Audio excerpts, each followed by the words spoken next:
You ever notice how your mind never simply passes through a moment, it lingers?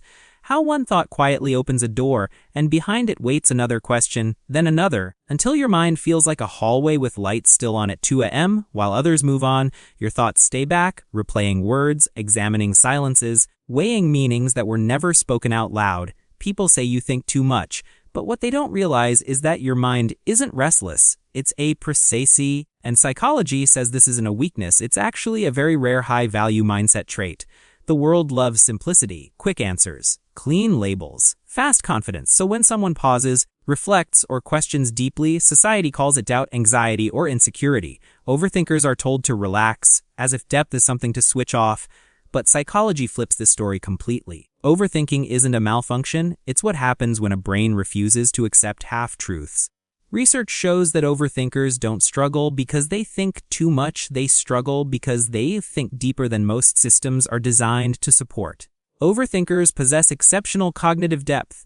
Their brains naturally process information at multiple layers, not just the obvious one. According to levels of processing theory, deeper mental analysis creates stronger understanding and insight. It's like reading a message and sensing the emotion behind the punctuation. You're not slow, you're thorough. You don't skim life, you absorb it. Overthinking is also driven by heightened pattern awareness. Your mind automatically connects cause and effect, past and future, words and intentions. Psychology links this to advanced pattern recognition, often found in highly perceptive individuals. It's like noticing the shift in someone's voice before the room even changes. While others hear noise, you detect fast signals. Another core trait is emotional intelligence. Overthinkers don't just feel, they analyze feelings. The emotional appraisal theory explains how emotionally aware people continuously evaluate emotional meaning before reacting. That's why you replay conversations. Not because you're weak, but because you care about impact. Like handling glass instead of stone, you move carefully through human connections.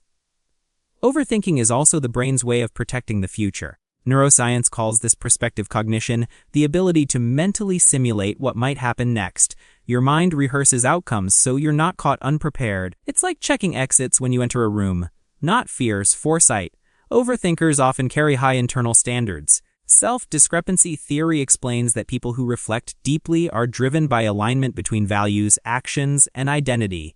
You question yourself because you want to live honestly. Like adjusting your reflection in a mirror, you're not insecure, you're self-aware. There's also a strong moral dimension to overthinking. Studies in moral cognition show that reflective thinkers evaluate decisions more deeply.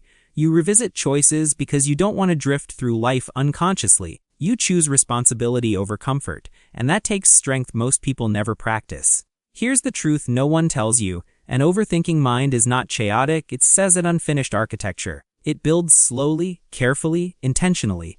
While others settle for certainty, you stay with the question long enough to earn wisdom. Your thoughts feel heavy because they're carrying meaning. Your silence feels loud because your mind is alive. One day, the same mind that exhausted you will steady you.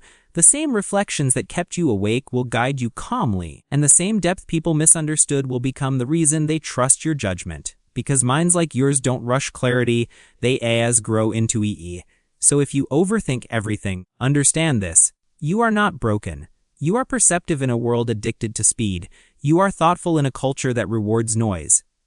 And once you learn to trust your mind instead of fighting it, overthinking turns into quiet mastery. If this resonated with you, comment do I relate or tell me which trait hit you the hardest. And if you want psychology that finally speaks your language, subscribe and turn on the bell because deep minds deserve deeper conversations.